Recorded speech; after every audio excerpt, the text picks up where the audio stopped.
Well, all of this is, we now have a moment of decision for the human race. The market is speaking.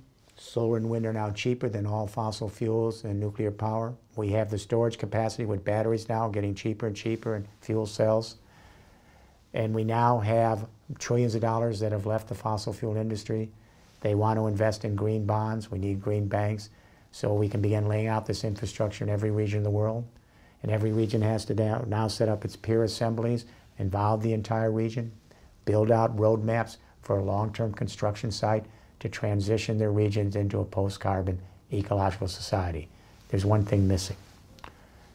Even though the technology's here, the market's ripe, we need a shift in consciousness or we'll never make it. What's interesting is that when I ask people this, how do we bring the human family together? How do we begin to relate in a different way to all of the other agencies of the planet to which we're beholden with a geopolitical frame?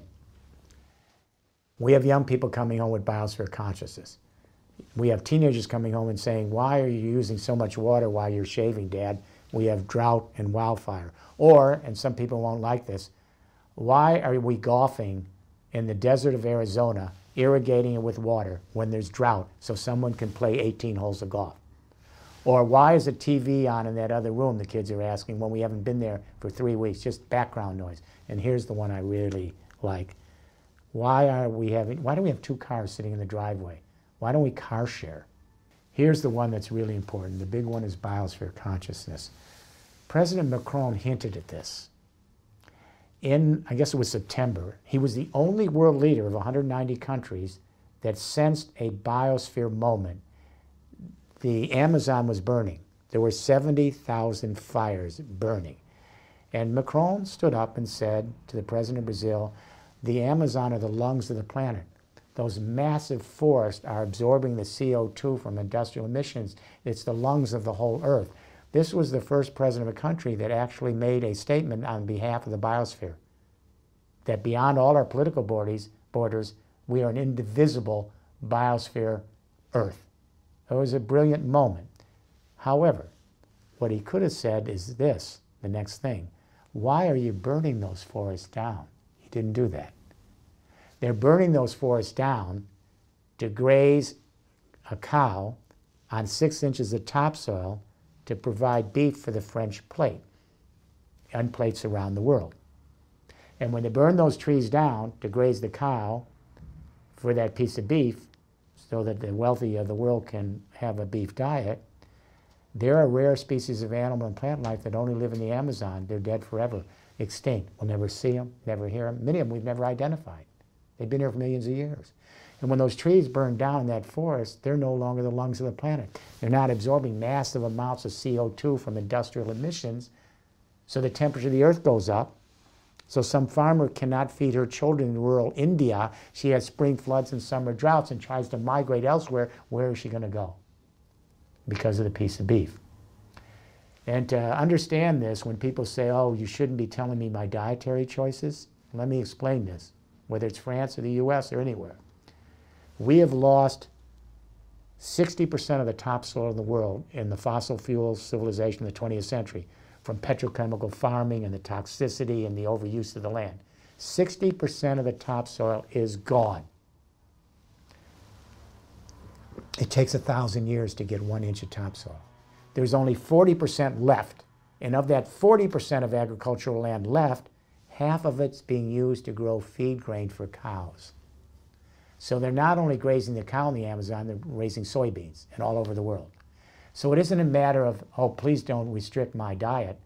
If a parent or grandparent or a millennial starting a family, if they are interested in the future of their children and generations not yet here, how hard is it to change diet? Go to legumes. They give you the same amount of protein as the meat, and it takes 1/10 of the acreage to get 10 times more of the production. So these are the kinds of things that are important. The young people are learning biosphere consciousness. It's a cruel lesson of climate change, but it's a silver lining if we can create a completely new frame of reference for the human story. And that is, what the young people are learning is that everything we do, every moment of our life, every activity has some effect on everyone else, every other family, every other community, all our fellow creatures who have a right to their moment on this planet, and to the ecosystems we live in. There is no such thing as autonomous existence. We are all interconnected. We are all in a relation, if you will, to everything else. And what the young people are learning is we never had total agency. The age of progress was a fiction. I'm sorry.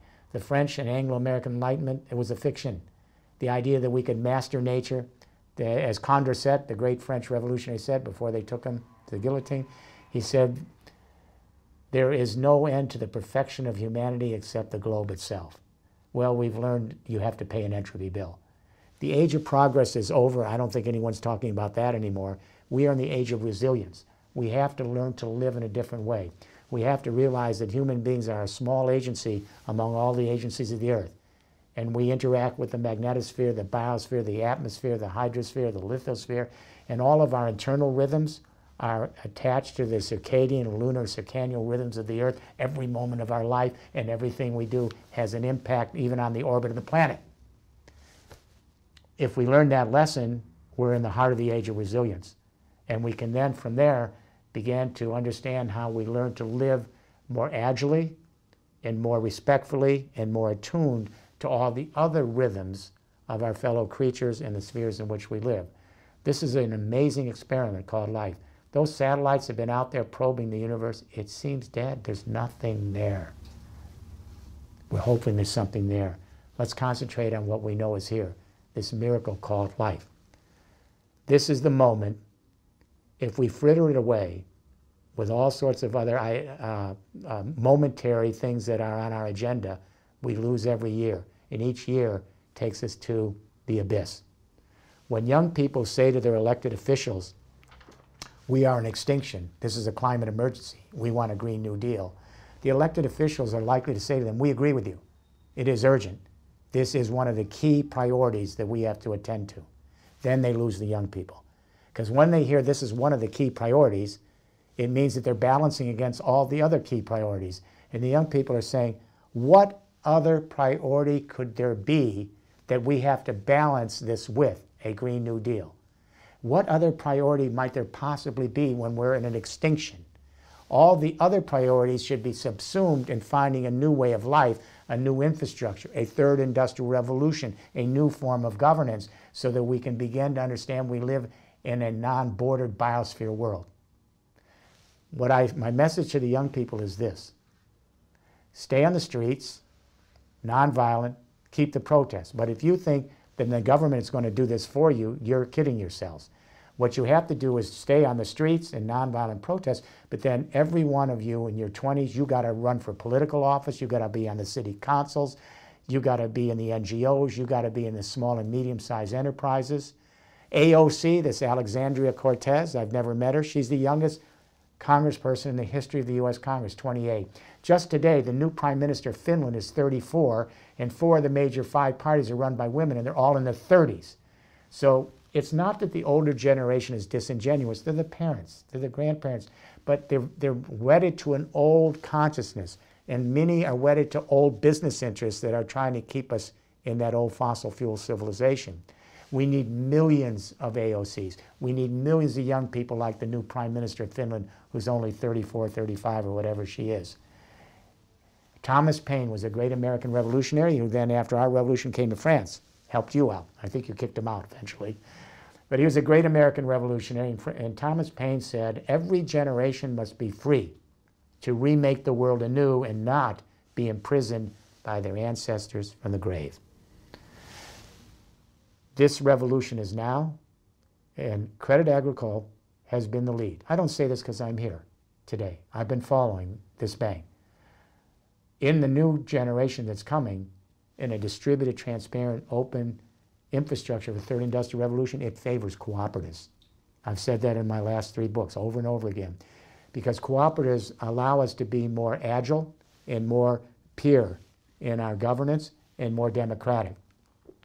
And because local communities are going to have to deal with climate disaster after climate disaster, it's going to be cooperatives that are based on democratic principles, where they share both the challenges and opportunities in a democratic way. And it's going to be cooperatives who can then come together in platforms, virtually and physically, all over the world. And by laterally connecting in cooperatives, they're more agile to be able to change with momentary events, whether it be a climate event or whether it be a cyber terrorist attack. So those big, clunky, giant global corporations of the 20th century, some of them will be here still. They'll reaggregate, but they're not going to be the deciders, the ultimate arbiters of life in the 21st century. Crédit Agricole is at the lead edge of a renaissance for cooperatives. Cooperatives are the form of peer business that goes with peer governance. In cooperatives, it's a peer arrangement. Everyone has a say. And you share both the opportunities, the challenges, the risks, and the rewards, and you keep those in the community. You recycle them back in the community. I'll say one more thing about this. Amazes me how little people know about cooperatives. As I say, I teach at the Wharton School, the executive ed for years. I was a student there 45, 50 years ago. Not a single business school in the world teaches about cooperatives. There are 1.5 billion to 2 billion people in cooperatives. There are housing cooperatives and farming cooperatives and food cooperatives and banking cooperatives. It's endless. It's as if it doesn't exist because it doesn't fit the traditional model that we teach in business schools. But it's the best of our empathic spirit. It's people who willingly come together and fraternally and share their economic life, their social life, their society. So while I think we're going to not see the end of capitalism itself, it's metamorphosing beyond itself to something else, we're going to see cooperatives as the transition, if you will, that's going to allow us to move to a much more global world with a much more democratized approach to our day-to-day life, and hopefully allow us to live more lightly on this planet. Last thought. There's a lot of parents that are listening to me and young millennials right now. They're thinking about a family. They're saying, can we get there in time? And the UN climate panel says we got now 11 years to move to 45% reduction in global warming emissions. Then we got to get out global warming emissions within the next 10 or 15. Here's the good prospect. In my country, the first industrial revolution in the 19th century took 30 years. From 1860 to 1890, we laid out an entire railroad system across the U.S. It was a frontier, the whole continent connected. Then we laid out a telegraph system for communication across the entire continent, 30 years. Then we ceded 1/3 of the public land of that continent to millions of homesteaders to set up their semi-permeable membranes, their habitats for communities. Then we created land-grant public universities for the first time anywhere in the world to train a new generation for the industrial age jobs. It was done in 30 years across the continent, a frontier. The second industrial revolution took place in 25 years, from 1908 to 1932, in the urban areas. The rural areas had to wait till after the war. But we introduced the telephone and we got telephone wires across the urban areas. Then we introduced electricity across the urban areas. Then we put out the automobile across the urban areas, put in the highway systems across the urban areas, put in the gasoline pipelines, the gas and oil and the gas pipelines for the gas stations. Did it in 25 years. The third industrial revolution can be done in 20 by building off what's left of the first and second industrial revolution infrastructures. We can have a juvenile infrastructure in place in every country in 10 years and a mature infrastructure in 20. I don't want anybody to say this can't be done in that amount of time. Have we run out of time? I don't know. We have to assume we have not, and that we can make this shift. I don't want anyone to tell me that the market is not there, because solar and wind are now cheaper, and the batteries and the storage than all the others. I don't want anyone to tell me that there are other priorities when we're in an extinction.